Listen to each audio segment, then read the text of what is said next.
Bonjour à tous. Dans cette vidéo, on va regarder un petit exemple d'application du théorème des extrémaliers qu'on vient de démontrer. On pourrait se dire en le voyant que le théorème des extrémaliers, c'est pas exactement ça qu'on veut, il n'est pas terrible. Parce que bon, ce qui nous intéresse dans la plupart des problèmes de modélisation, c'est de trouver des extrémas d'une fonction sous une certaine contrainte.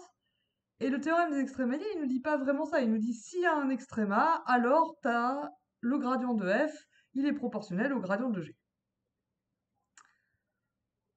Mais c'est pas ça qu'on veut. Nous, on veut 6 trucs, alors il y a des extrémas. Alors il y a un extrémum local en A. On va voir qu'en fait, on peut s'en sortir quand même en faisant une sorte de raisonnement par analyse-synthèse. Qu'est-ce que je veux dire par là? Voyons ça sur un exemple.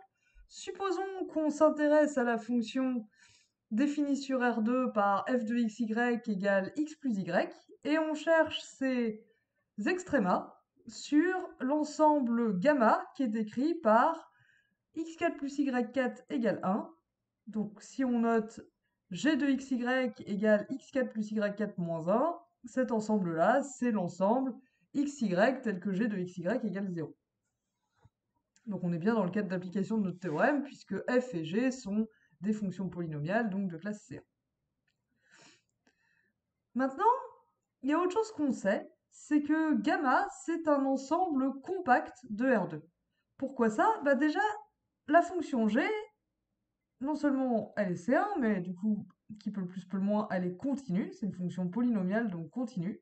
Singleton 0, c'est un fermé de R, donc g-1 de singleton 0, c'est un fermé de R2. Donc gamma, c'est un ensemble fermé dans R2, et de plus, c'est un ensemble borné.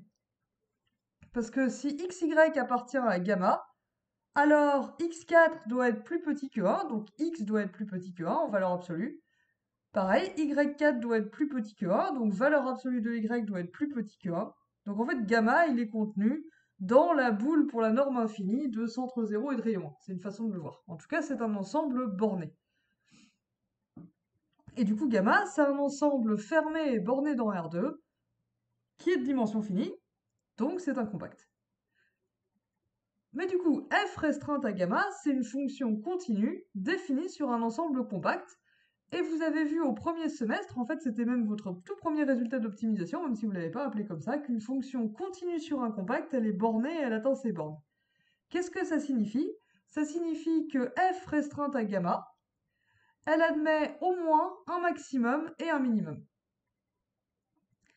Du coup, on sait déjà que les extrémas de f, il y en a sur gamma, mais on ne sait pas où ils sont. Et on va se servir du théorème des extrémaliers. Donc, ce qu'on pourrait faire, c'est tester tous les points de gamma au hasard, je sais pas, moi, par un ordinateur, en faisant un tirage aléatoire de points de gamma jusqu'à ce que ça passe. Mais ça va pas l'air terrible. À la place de ça, on va essayer de se servir du théorème des extrémaliers pour restreindre le champ des possibilités pour les extrémas de f. Parce que du coup, ce qu'on sait, c'est que si f admet sur gamma un extrémum local en un point AB, alors le gradient de f à ce point AB doit être égal à une constante lambda fois le gradient de g à ce point AB. Où g, c'est toujours cette fonction-là, c'est la fonction contrainte. Maintenant, c'est qui gradient de f? Gradient de f, c'est le vecteur dont la première composante, le vecteur de R2 dont la première composante, c'est la première dérivée partielle de f, donc c'est 1, et la deuxième, c'est la deuxième dérivée partielle de f, donc c'est aussi 1. Quel que soit AB d'ailleurs. Quel que soit AB, gradient de f en AB, c'est le vecteur 1, 1. C'est qui maintenant le gradient de g en un point AB quelconque? La première dérivée partielle de g, ça va être 4a au cube. La deuxième dérivée partielle de g au point AB, ça va être 4b au cube. Le gradient de g en un point xy, du coup, c'est le vecteur 4x au cube, 4y au cube.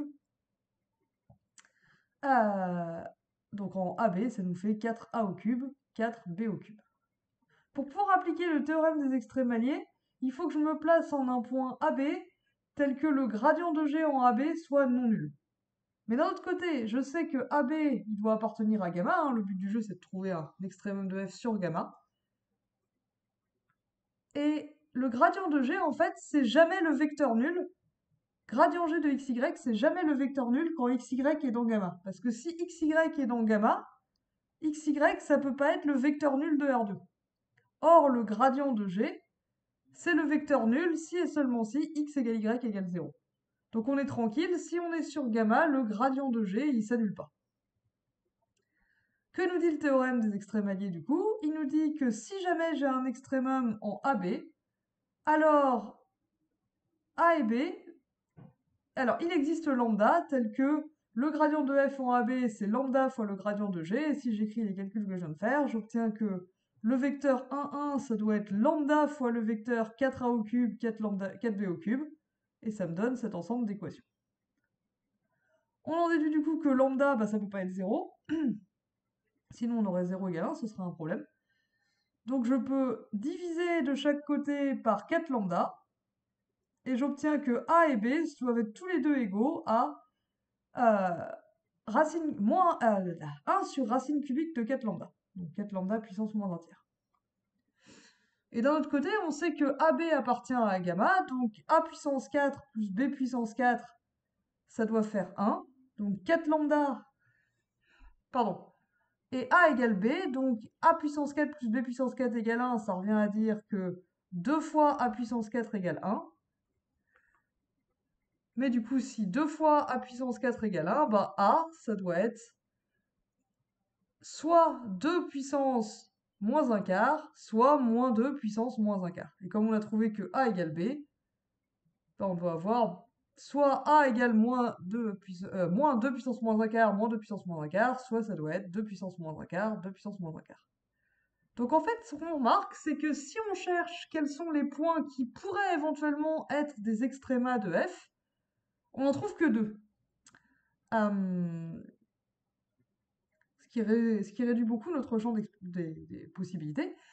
Attention, à ce stade, on n'a pas montré que ces deux points-là sont des extrémas de f. On a juste dit, s'il y a des extrémas, alors c'est ces deux-là. Et d'un autre côté, on sait, puisque gamma est un compact et que f est une fonction continue, qu'il doit y avoir des extrémas quelque part. Donc on sait que f, elle a un maximum et un minimum sur gamma. Et maintenant,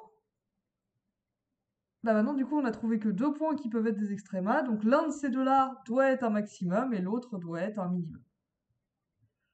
Comment on fait pour savoir lequel est lequel? Eh ben, on calcule f de A1, B1. Ça nous fait moins 2 puissance moins 3 quarts. C'est strictement plus petit que f de A2, B2. Donc le minimum de f sur gamma, c'est A1, B1. Et le maximum, c'est A2, B2. En dessous, je vous ai un petit peu illustré la situation. Donc ici, la forme en bas, ça là, c'est l'ensemble auquel on s'intéresse, c'est l'ensemble de tous les xy tels que x4 plus y4 égale 1. Je les reproduis ici. Et ça, c'est en couleur ici, le plan incliné, c'est la fonction z égale f de xy. Donc c'est le graphe de la fonction f. Donc en fait, on s'intéresse à la fonction f à z égale f de xy, mais seulement pour les xy qui sont là-dedans. Et ce qu'on voit en fait, c'est que si on s'intéresse seulement à cela, où est-ce que la fonction f a la valeur maximale? Bah, ça va être ici. Et en fait, si on calcule, c'est le point 2 puissance 1 quart, 2 puissance 1 quart, 2 puissance moins 1 quart, 2 puissance moins 1 quart. Et la valeur minimale, c'est ici, c'est moins 2 puissance moins 1 quart, moins 2 puissance moins 1 quart. Ça se voit pas à l'œil nu, surtout pas avec les axes, mais je vous le dis. Et ici, donc, vous voyez qu'en fait, les points qui correspondent à des extrémas, c'est des points qui correspondent à des droites, à des endroits où l'ensemble gamma est tangent à un ensemble x plus y égale constante. Donc on reparlera de cette interprétation géométrique un petit peu plus tard. Et c'est souvent de cette manière-là. Donc cet exemple-là, il illustre vraiment la façon dont on va utiliser le théorème des extrémaliers dans le cas à une seule contrainte. Et comme vous voyez, il nous reste à voir le cas à plusieurs contraintes. Merci encore de votre attention pour cette petite vidéo d'exemple.